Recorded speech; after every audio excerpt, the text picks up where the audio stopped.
সুপ্রিয় দর্শক, আসসালামু আলাইকুম।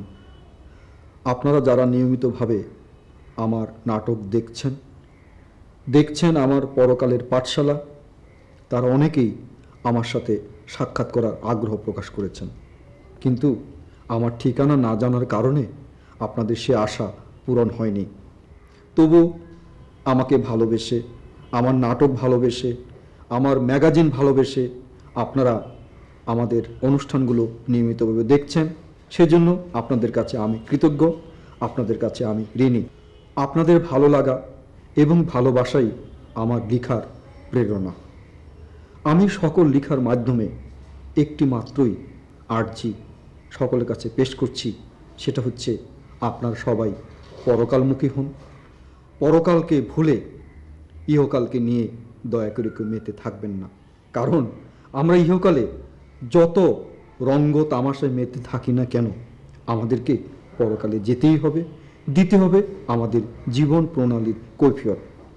তো আর কথা না বলে জানিয়ে দিচ্ছি আমার সাথে যোগাযোগের ঠিকানা। হ্যাঁ, আমি একটি থিয়েটার প্রতিষ্ঠা করেছি, যার নাম হচ্ছে পলাশ থিয়েটার। প্রতিষ্ঠা লগ্ন থেকেই আমি এর সভাপতির দায়িত্ব পালন করছি। তো আপনারা যখন যোগাযোগ করবেন, সভাপতি পলাশ থিয়েটার, 32/1/2 পূর্ব নয়াটোলা, মগবাজার, ঢাকা, এই ঠিকানায় যোগাযোগ করবেন। আর হ্যাঁ, যারা আমার সাথে টেলিফোনে কথা বলতে চান তাদের জন্য বলছি 011154690। আবার বলছি 011154690। আমার এই নাম্বারটি আইএসডি। আপনারা দেশে অথবা বিদেশে টিএনটি অথবা মোবাইল যে কোনো মাধ্যমে আমার সাথে যোগাযোগ করতে পারেন। তো আমার জন্য দোয়া করবেন, আপনারা ভালো থাকবেন।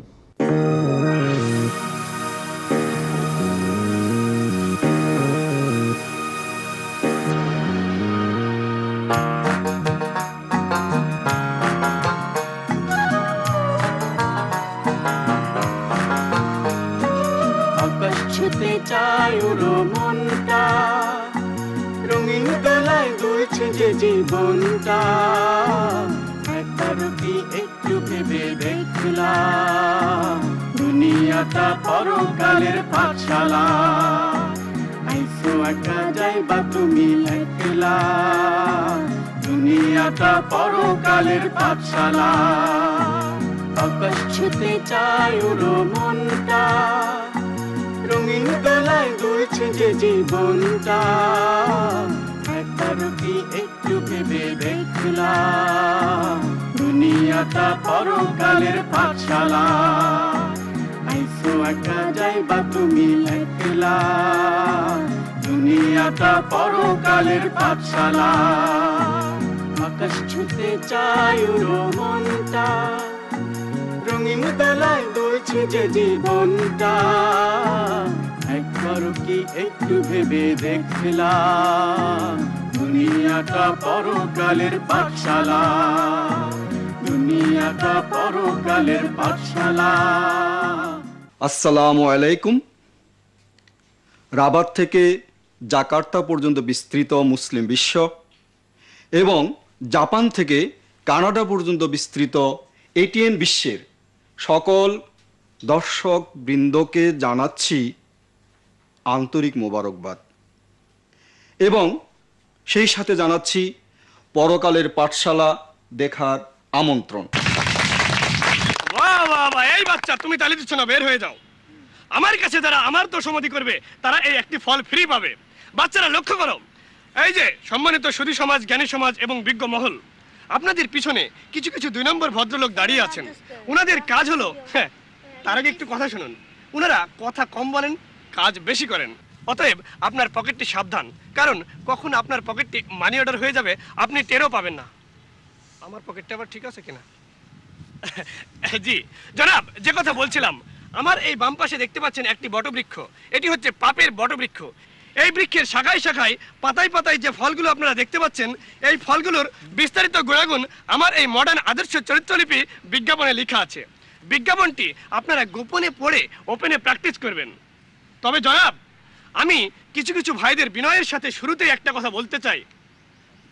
কিছু কিছু ভাই আমার এই বটবৃক্ষের একটি ফলও ভক্ষণ করবেন না এবং আমার এই আদর্শ চরিত্রলিপি বিজ্ঞাপনটি ভুলেও কখনো পড়বেন না। বলবেন কারা? জনাব, যে সকল ভাইরা ওই মহান আল্লাহ তাআলাকে ভয় করেন এবং পরকালকে বিশ্বাস করেন আর কি করেন জাহান্নামে থেকে বাঁচতে চান, তাদেরকে অনুরোধ আপনারা এই বিজ্ঞাপনটি পড়বেন না এবং এই ফল কখনো ভক্ষণ করবেন না। তাহলে আপনারা জানতে চাচ্ছেন এই যে মিয়া ভাই, এই ফলগুলো তাহলে কাদের জন্য এখানে ফেরি করতে এসেছেন? জি জনাব, আমি চ্যালেঞ্জ করে বলছি এই ফলগুলো মাত্র ওই সকল ভাইদের জন্য যারা এই ইহকালকে বিশ্বাস করে কিন্তু পরকালকে বিশ্বাস করে না, আখিরাতকে ভয় করে না, যারা মডার্ন, প্রগতিশীল এবং আস্তিক শ্রেণীর, দৌড়ি মিয়া ভুল কইলাম, নাস্তিক শ্রেণীর লোকজন, তাদের জন্য আমার এই ফলগুলো। জনাব, জনাব, আমি চ্যালেঞ্জ করে বলতে পারি আমার পাপের ফল ভক্ষণের পর আপনারা যদি ইহকালে সমাজের উঁচুতলায় এবং পরকালে জাহান্নামের নিচুতলায় পৌঁছাতে না পারেন, তাহলে কসম খোদার, উপরে আল্লাহ নিচে মাটি, আপনার গাল আমার চটি। কি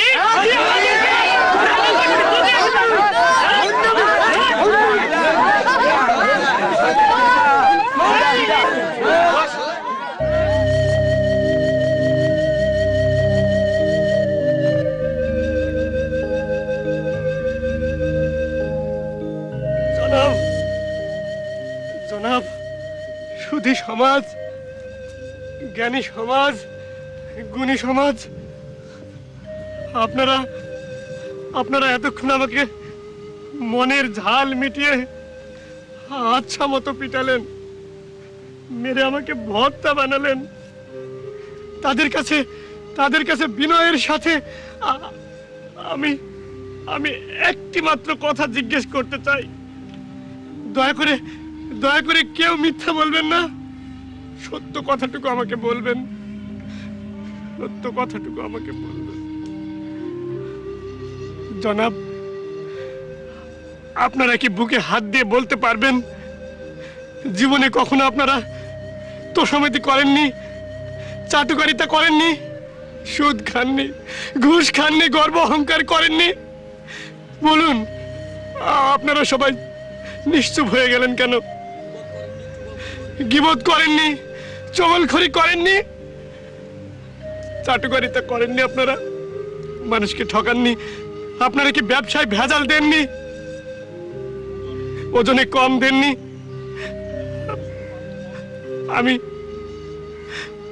আমি তো শুধু এই পাপের ফল বিক্রি করেছি। এই পাপের ফল ফেরি করার জন্য আমার যদি এই শাস্তি হয়ে থাকে, তাহলে আপনারা যারা প্রতিনিয়ত এই পাপের ফল ভক্ষণ করে চলছেন, তাদের কি শাস্তি হতে পারে? সেই হাসরের ময়দানে পরকালে তাদের কি শাস্তি হতে পারে? তারা কি একবারের জন্য ভেবে দেখেছেন? একবারের জন্য কি তারা ভেবে দেখেছেন? জনাব, আমি এই কান ধরে তওবা করছি, আমি আর জীবনেও এই পাপের ফল বিক্রি করব না। তাহলে কি আপনারা আমাকে কথা দিতে পারবেন যে আপনারা আর জীবনে কখনো এই পাপের ফল ভক্ষণ করবেন না? বলুন, পারবেন? আমাকে কথা দিতে পারবেন? বলুন, দয়া করে বলুন, চুপ থাকবেন না, বলুন। ভুল করা মানুষের স্বভাব, আর ভুল মানুষই করে, কিন্তু ভুলের পরবর্তী পর্যায়ে নিয়ে হচ্ছে সমস্যা। ভুল করে যে অহংকার করে সে হচ্ছে শয়তান, ভুল করে যে অনুতপ্ত হয় সে হচ্ছে মহামানব। আসুন না আমরা এই ফেরিয়ালার মতো ভুলের অনুতপ্তের আগুনে নিজকে জ্বালিয়ে পুড়িয়ে খাঁটি মানুষ করে গড়ে তুলি। তুমি তো হরহামেশাই চোগলামি করো, সবাই তোমাকে চগলখোর হিসেবেই জানে। জি হুজুর, কথাটা হাসা। শুনছি আজকাল নাকি তুমি আমার নামে চোগলামি করো। জি, আমি জেনে অত্যন্ত আনন্দিত হয়েছি। আর তুমি? হুজুরের সামনে মিথ্যা কথা কম না, আমি গীবত করি, লোকজন আমার এই গীবতকারী হিসাবে জানে। আমার নামে গীবত করো না? সবসময় না, মাঝে মাঝে সুযোগ পাইলে করি। জেনে খুব খুশি হলাম। তোমরা আমার সত্যিকারের বন্ধু, যারা নিঃস্বার্থভাবে আমার উপকার করে যাচ্ছ। তোমাদের কেন ডেকেছি জানো? জি না। আমি তোমাদের পুরস্কারের ব্যবস্থা করেছি। তোমরা একটু অপেক্ষা করো। জি। আমি এক্ষুনি ভেতর থেকে আসছি।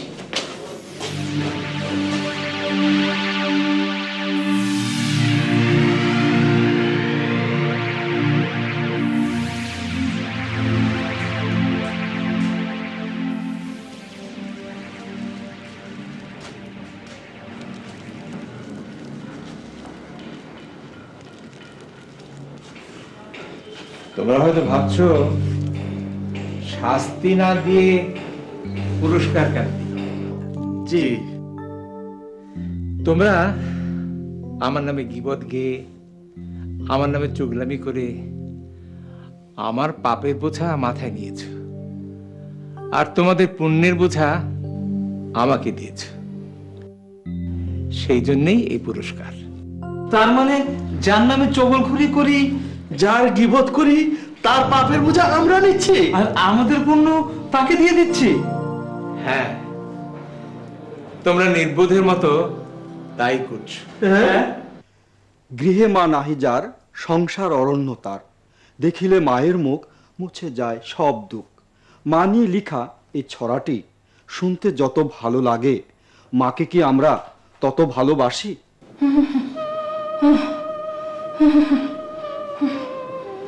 বায়েজিদ, বাবা বায়েজিদ,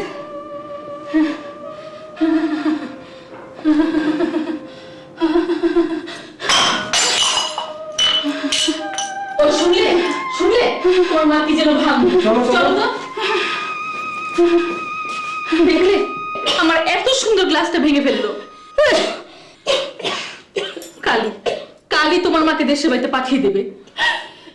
সারা রাত শুধু খুকুর খুকুর করে কাশে, শান্তিতে একটু ঘুমোতেও পারি না। আচ্ছা মা, এভাবে না কাশলে কি হয় না? আমি কি ইচ্ছা করে কাশি রে বাবা? ঠান্ডায় ঝড়ে বুকটা ফাইটটা যায়।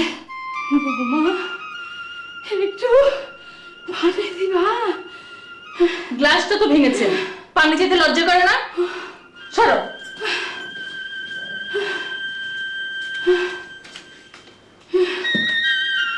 বাবা পিপাসায় বুকটা ফাইটটা যাইতাছে, একটু পানি দিবি বাবা?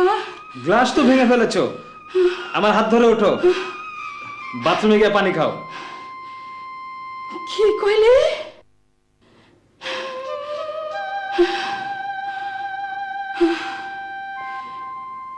বাথরুমে যাইয়া পানি খামো? এই তো দেখলাম বর্তমান বায়েজিদের আচরণ। এবার চলুন না আমাদের ইতিহাসের বায়েজিদকে একটু দেখে আসি।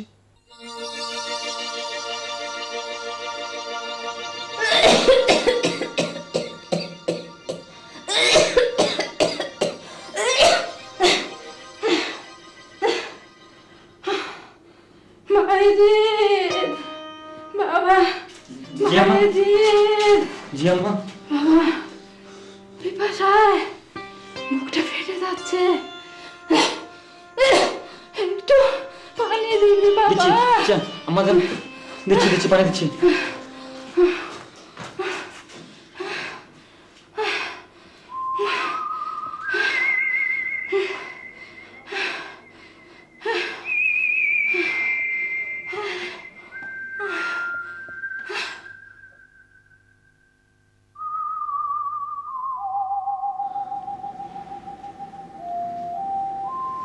না থাক, আমার ঘুম ভেঙে গেলে হয়তো উনি কষ্ট পাবেন।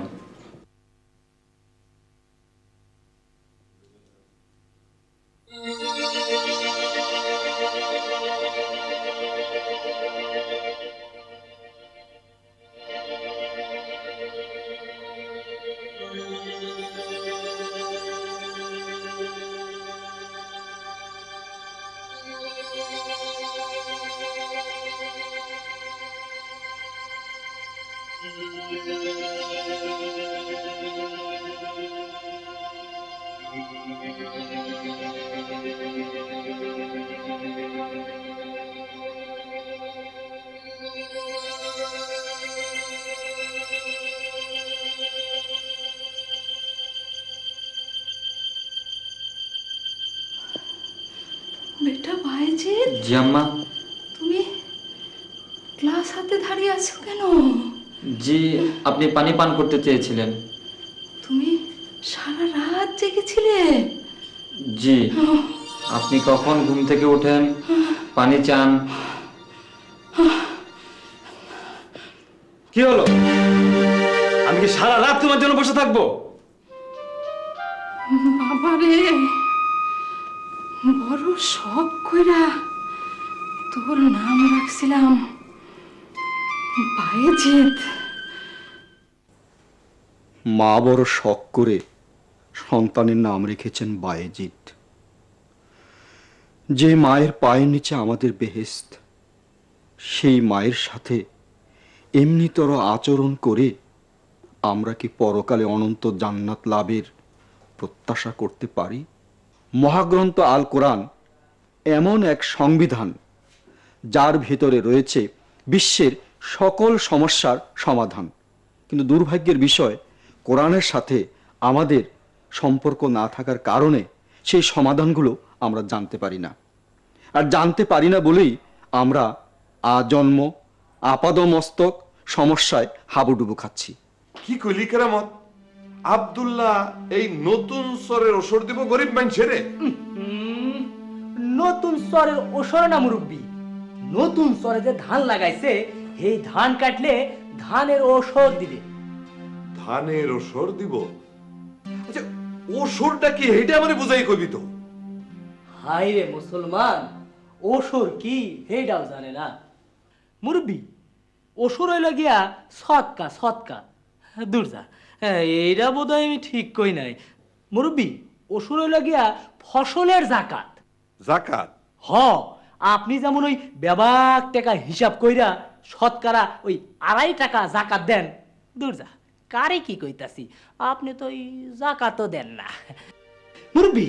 ওই নতুন সরে যত মন ধান হইব তার শতকরা 10 মন ধান আব্দুল্লাহ গরিব মানুষের ফি সাবিলিল্লাহ মানে হইল গিয়া আল্লাহর রাস্তে বিলাইয়া দিব। তাইলে তো গরিব মানুষে মেলা ধান পাইব। হ, ওই 100 মন হইলে 10 মন, 500 মন হইলে 50 মন, আর 1000 মন হইলে 100 মন ধান পাইব। হ্যাঁ, তুই কস কি? হ মুরব্বী, এইভাবে যদি আব্দুল্লাহ 3-4 মৌসুম গরিব মানুষের ধান দিতেই থাকে তাইলে এই গ্রামে আর কেউ না খাইয়া থাকবো না। আচ্ছা, আব্দুল্লাহ এই নতুন ফর্মুলাটা কই পাইলো কদেই? ফর্মুলা নতুন না মুরব্বী, ফর্মুলা 1400 বছরের পুরানো।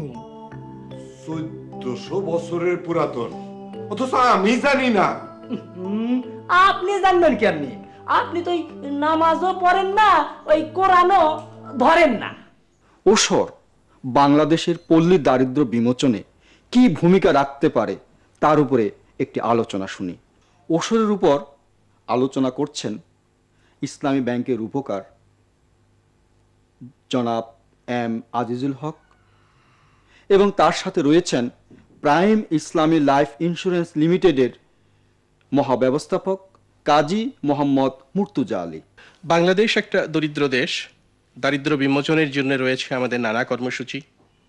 এনজিওরা ক্ষুদ্র ঋণ কর্মসূচি চালু করেছেন, কিন্তু বাস্তব অর্থে এর দ্বারা দারিদ্র্য বিমোচন হচ্ছে না।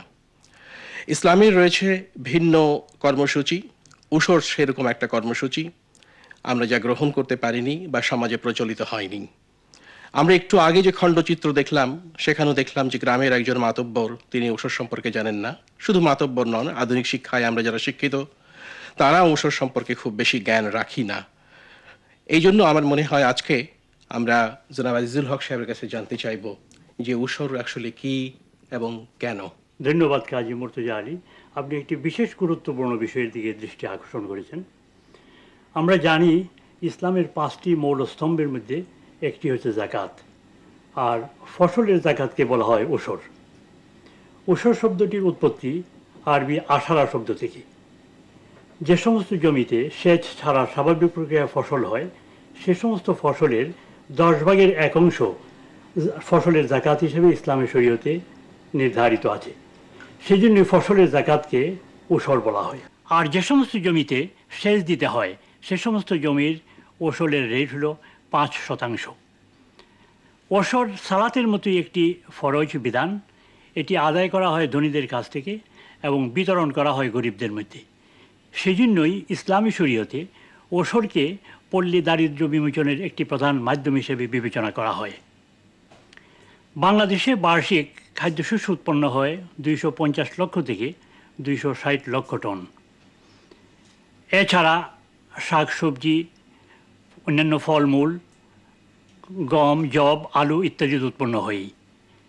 এই সমস্ত ফসল থেকে কী পরিমাণ ওসল আদায় করা যেতে পারে তার কোনো জরিপ এখন পর্যন্ত হয়নি। তবে অনেকে অনুমান করেন যে বার্ষিক 10 থেকে 15 লক্ষ টন খাদ্যশস্য ওসর হিসাবে আদায় করা যায় এবং এই পরিমাণ ফসল বাংলাদেশের দারিদ্র্য বিমোচনের জন্য একটা বিরাট ভূমিকা রাখতে পারে। তাহলে দেখা যাচ্ছে যে বাংলাদেশের দারিদ্র্য বিমোচনে ওসর একটা গুরুত্বপূর্ণ ভূমিকা পালন করতে পারে এবং আমরা যদি এই ওসরের বিধান এই সমাজে চালু করতে পারি তাহলে অতীতে খোলাফায়ে রাশেদার আমলে যেমন জাকাত নেওয়ার লোক পাওয়া যেত না, আমরা আশা করতে পারি যে বাংলাদেশেও হয়তো এমন একদিন আসবে যেদিন ওসর নেওয়ার মতো লোক থাকবে না। অতএব আমরা এই ওসরের বিধান চালুর মাধ্যমে দারিদ্র্য বিমোচনের কর্মসূচি গ্রহণ করে বাংলাদেশকে কি অর্থনৈতিক উন্নয়নের এক ধাপ এগিয়ে নিতে পারি না? ইনশাল্লাহ, নিশ্চয়ই পারি। আকাশ হতে চাঁদ নেমেছে মায়ামিনার কোলে, আধার রাতে উঠল যেন চাঁদের চেরাগ জ্বলে, চাঁদের চেরাগ জ্বলে। গুলশানে আজ বুলবুলিরা গাইছে শিরিন কালাম, তামাম জাহান নবীর তরে জানাই লাখো সালাম, জানাই লাখো সালাম। গুলশানে আজ বুলবুলিরা গাইছে শিরিন কালাম, তামাম জাহান নবীর তরে জানাই লাখো সালাম, জানাই লাখো সালাম। আকাশ হতে চাঁদ নেমেছে মায়ামিনার কোলে, আধার রাতে উঠল যেন চাঁদের চেরাগ জ্বলে, চাঁদের চেরাগ জ্বলে। হাসিনু সার দিক রাঙিয়ে বিরান বাগে ফুল ফুটিয়ে জীবন খেয়া ঝিলমিলিয়ে মন ভরিয়ে তোলে, মন ভরিয়ে তোলে।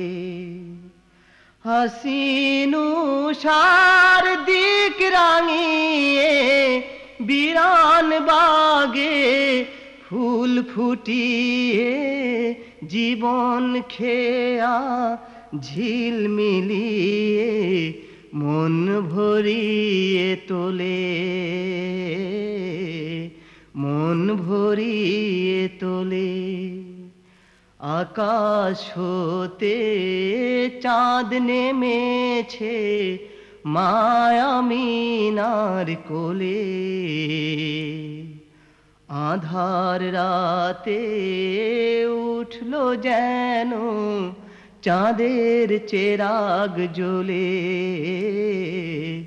চাঁদের চেরাগ জ্বলে, চাঁদের চেরাগ জ্বলে,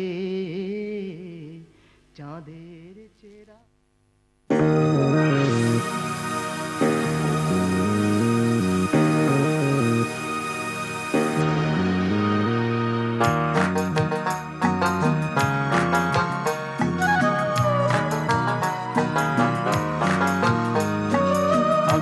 ছুতে চায় ওর মনটা, রঙিন দোলায় দুলছে যে জীবনটা।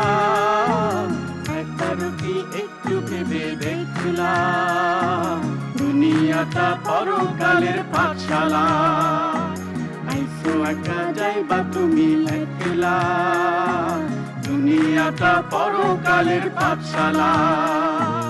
আকাশ ছুতে চায় ওর মনটা, রঙিন দোলায় দুলছে যে জীবনটা। একবারও কি একটু ভেবে দেখলাম দুনিয়াটা পরকালের পাঠশালা, দুনিয়াটা পরকালের পাঠশালা, দুনিয়াটা পরকালের পাঠশালা।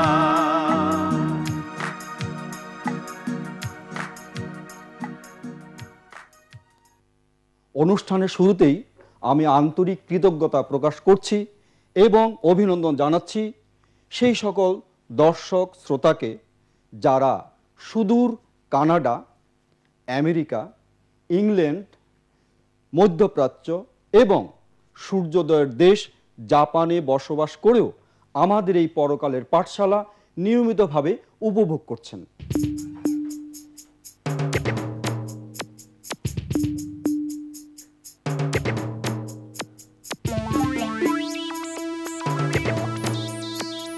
আর কোন বৈদেশিক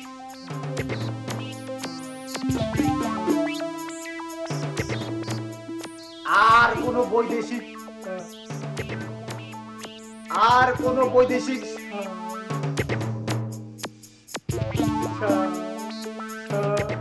আরে এভাবে নয়, এভাবে আর কোন বৈদেশিক সাহায্য নয়, নয় কোন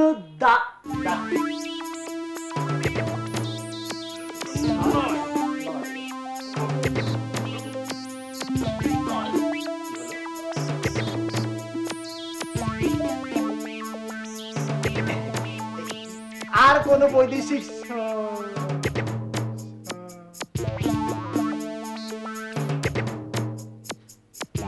আর কোন বৈদেশিক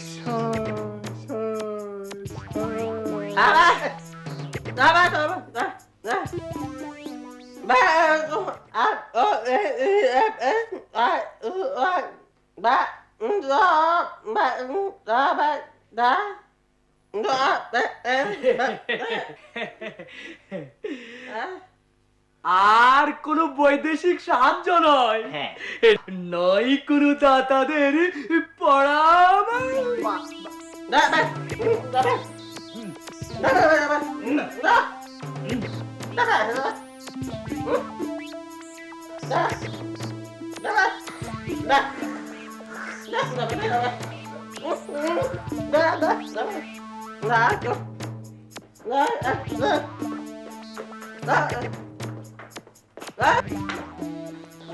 আর কোন বৈদেশিক সাহায্য নয়, নয় দাতাদের পরামর্শ। আসুন দেশীয় সম্পদ ও জনশক্তি কাজে লাগিয়ে দেশীয় প্রযুক্তিকে দেশকে গড়ে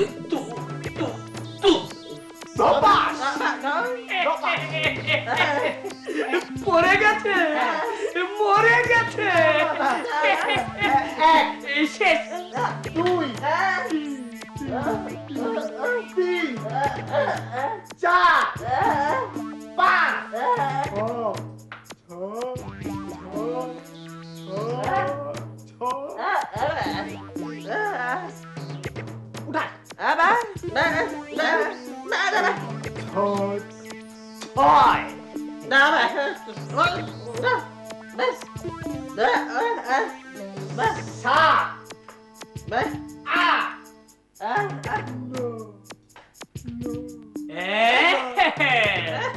এভাবে হবে না, আমি একটু চেষ্টা করি।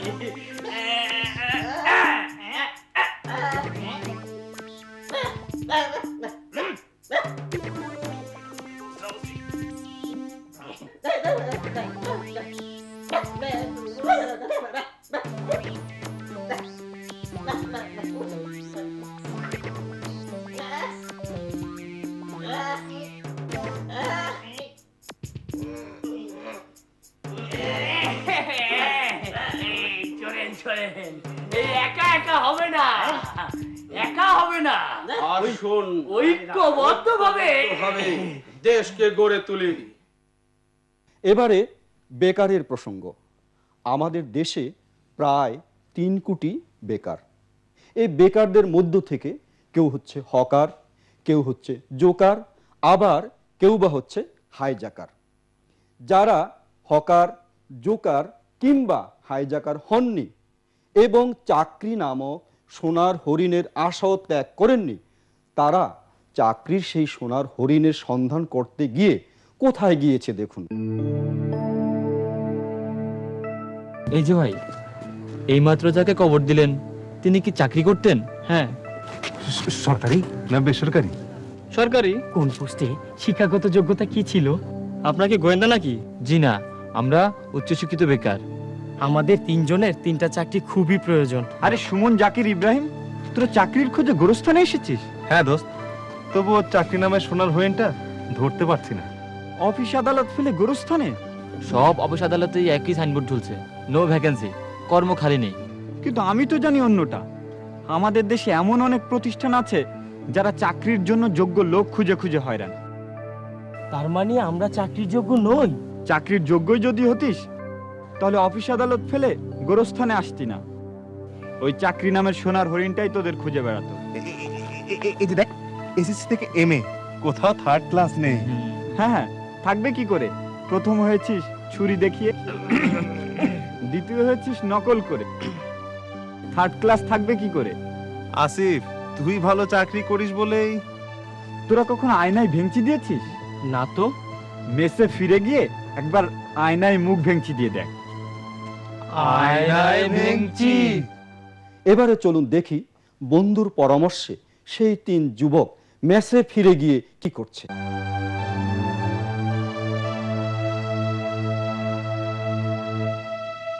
এই, তুই আমায় ভেঙচি দিলি কেন? আসি বাইনায় ভেঙচি দিতে বললো তাই দিলাম। আচ্ছা, আয়নায় ভেঙচি দেওয়াটা কি কোনো কাজ হলো? আসিফ অত্যন্ত বুদ্ধিমান ছেলে, তাছাড়া ও কখনো বাজে কথা বলে না। নিশ্চয় এই ভেঙচি দেওয়ার মধ্যে আমাদের কিছু বোঝাতে চেয়েছে। তাহলে আমরা প্রত্যেকে একবার আয়নায় ভেঙচি দিয়ে দেখি তো কিছু বুঝতে পারি কিনা।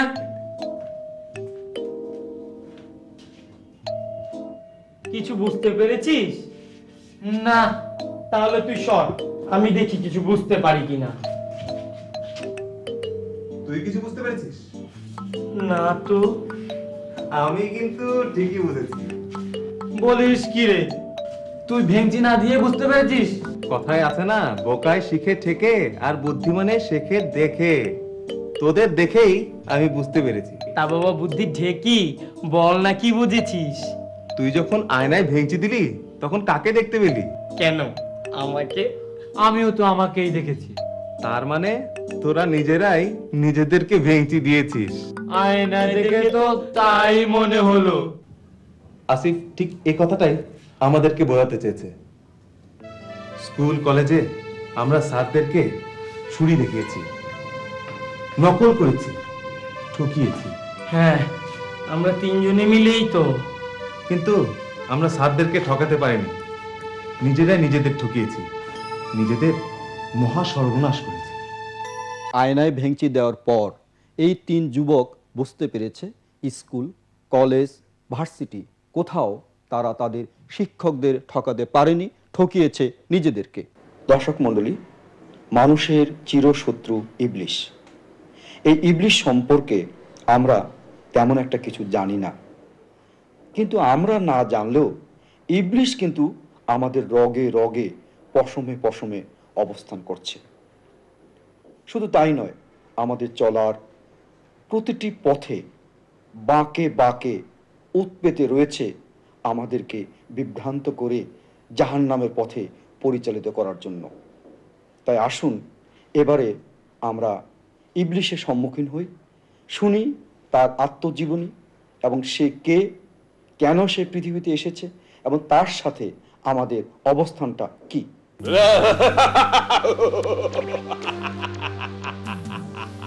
আচ্ছা জনাব ইবলিশ, আপনার আসল নাম কি?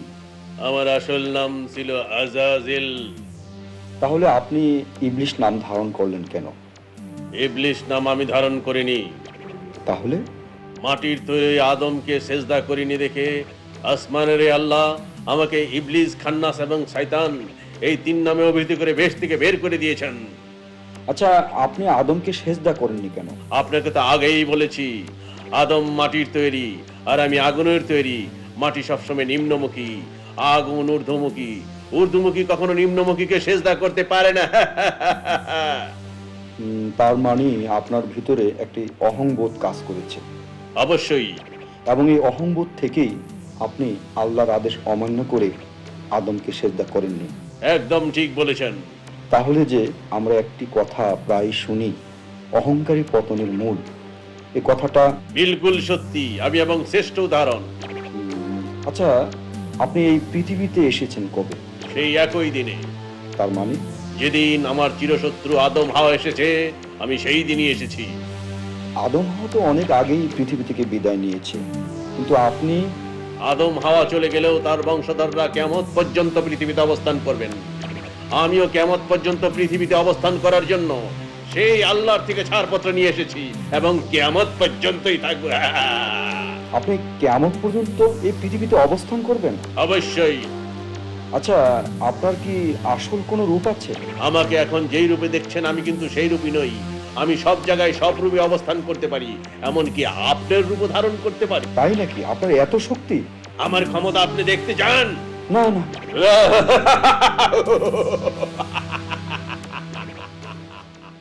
দর্শক মণ্ডলী, এই হচ্ছে আমাদের চিরশত্রু ইবলিশ, যে কিয়ামত পর্যন্ত এই পৃথিবীতে অবস্থান করবে এবং মানুষকে আল্লাহর পথ থেকে গোমরাহ করে জাহান্নামের পথে ঠেলে দিবে। তাই আসুন ইবলিশ সম্পর্কে আমরা জানি, ইবলিশ থেকে আমরা সতর্ক হই এবং ইবলিশ থেকে আমরা বাঁচি। আমার সারা জনম কাটবে গাছে, ও এই গাছ থেকে আর নামবো না। আমি মরে গেলেও মাটিতে আর হাঁটবো না গো, হাঁটবো না মাটি আর কখনো আমার নামে সাক্ষী দিতে পারবে না।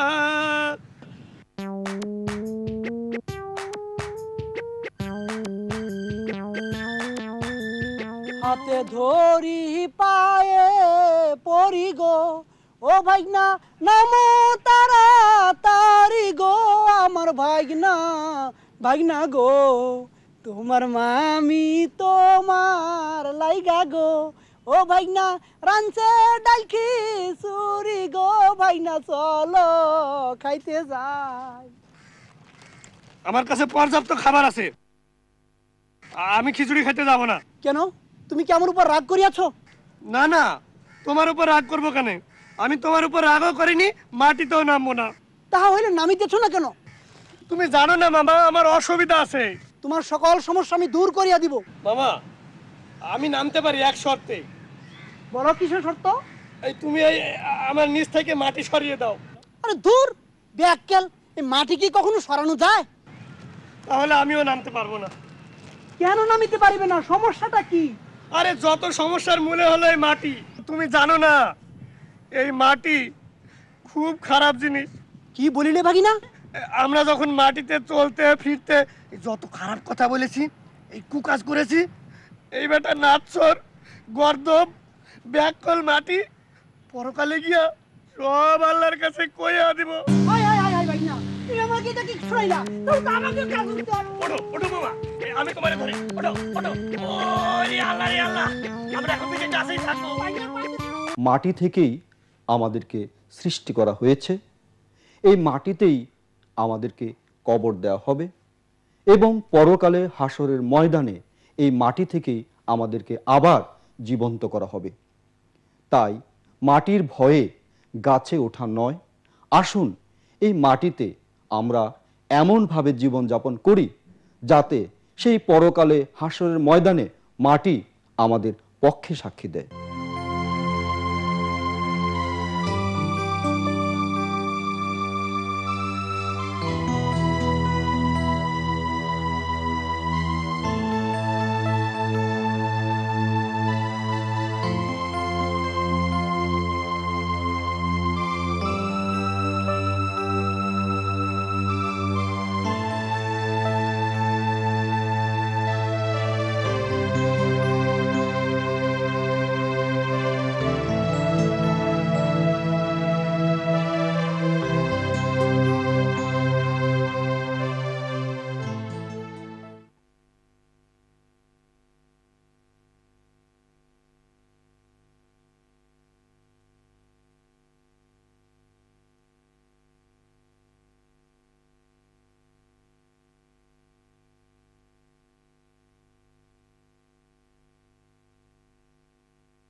শরিয়তে ওযু করো, শরিয়তে ওযু করো। শরিআতে আজান দাও, শরিআতে আজান দাও। রস্যইতে ইবাদত করো, রস্যইতে ইবাদত করো। দীর্ঘইতে ঈদ, দীর্ঘইতে ঈদ। ঈদ মানে আনন্দ করো, ঈদ মানে আনন্দ করো। ওযু করো, ওযু করো। আজান দাও, আজান দাও। ইবাদত করো, ইবাদত করো। আনন্দ করো, আনন্দ করো। একেতে এক আল্লাহ, একেতে এক আল্লাহ। দুইয়েতে দুই জাহান, দুইয়েতে দুই জাহান। তিনেতে তিন জামানা, তিনেতে তিন জামানা। চারেতে চার খলিফা, চারেতে চার খলিফা। পাঁচেতে পাঁচ ওয়াক্ত নামাজ, পাঁচেতে পাঁচ ওয়াক্ত নামাজ। ছয়েতে ছয় আল হাদিস, ছয়েতে ছয় আল হাদিস। সাতেতে সাত দোজখ, সাতেতে সাত দোজখ। আটেতে আট বেহেশত, আটেতে আট বেহেশত। নয়েতে নয় প্রধান গ্রহ, নয়েতে নয় প্রধান গ্রহ। দশেতে 10 দিক, দশেতে 10 দিক।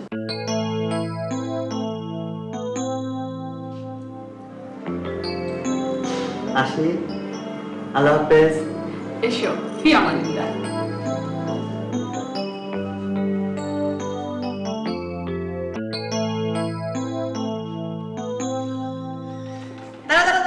বাইরে যাও। কেন, কি ব্যাপার? আরে যাও তো, এবার সালাম দিয়ে ঘরে ঢুকো। আমার ঘরে আমি ঢুকবো তো সালাম দিয়ে? নিজের ঘরে ঢুকতে হলেও সালাম দিয়ে ঢুকতে হয়। আসসালামু আলাইকুম। ওয়ালাইকুম আসসালাম। দর্শক মণ্ডলী, আমরা কি পারি না এই পরিবারগুলোর মতো ঘরে, বাইরে, অফিসে, আদালতে, মাঠে, ঘাটে, কলে, কারখানায় সর্বত্র সালামের প্রচলন করতে?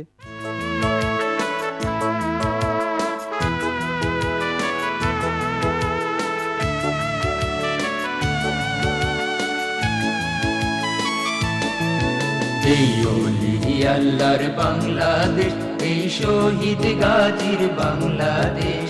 রহম করুন আল্লাহ, রহম করুন আল্লাহ।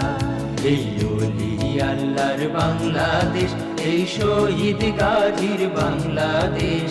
রহম করুন আল্লাহ, রহম করুন আল্লাহ। আল্লাহ আপনার প্রেমে শহীদ যারা, আমরা তাদের বংশধর, আমরা তাদের বংশধর। তাদের পথে, তাদের সাথে কবুল করুন আল্লাহ, কবুল করুন আল্লাহ। এই ওলি আল্লাহর বাংলাদেশ, এই শহীদ গাজীর বাংলাদেশ। রহম করুন আল্লাহ, রহম করুন আল্লাহ।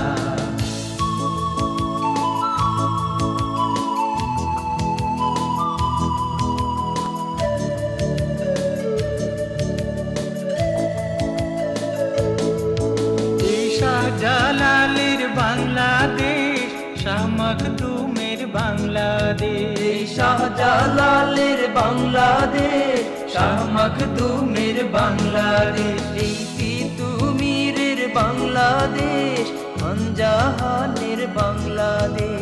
এই তিতুমীরের বাংলাদেশ, খানজাহানের বাংলাদেশ।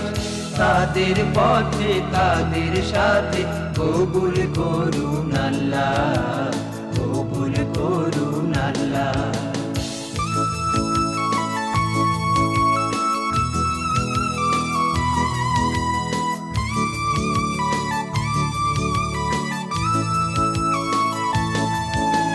শেখ ফরিদের বাংলাদেশ, শরীয়তুল্লাহর বাংলাদেশ। শেখ ফরিদের বাংলাদেশ, শরীয়তুল্লাহর বাংলাদেশ। এই আমানত শাহর বাংলাদেশ, বখতিয়ারের বাংলাদেশ। এই আমানত শাহর বাংলাদেশ, বখতিয়ারের বাংলাদেশ। তাদের পথে, তাদের সাথে কবুল করুন আল্লাহ, কবুল করুন আল্লাহ।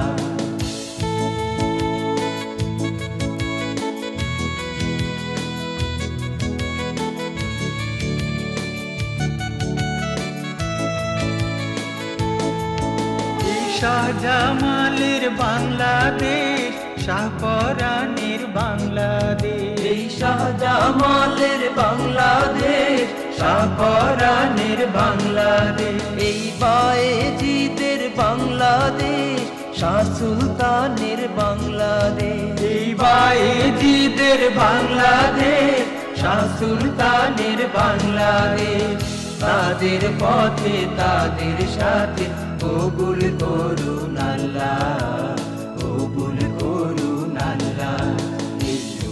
এই আল্লাহর বাংলাদেশ, এই শহীদ গাজীর বাংলাদেশ, রহম করুন আল্লাহ, রহম করুন আল্লাহ। এই আল্লাহর বাংলাদেশ, এই শহীদ গাজীর বাংলাদেশ, রহম করুন আল্লাহ, রহম করুন আল্লাহ। আল্লাহ আপনার প্রেমে শহীদ যারা, আমরা তাদের বংশধর, আমরা তাদের বংশধর, তাদের পথে তাদের সাথে কবুল করুন আল্লাহ, কবুল করুন আল্লাহ।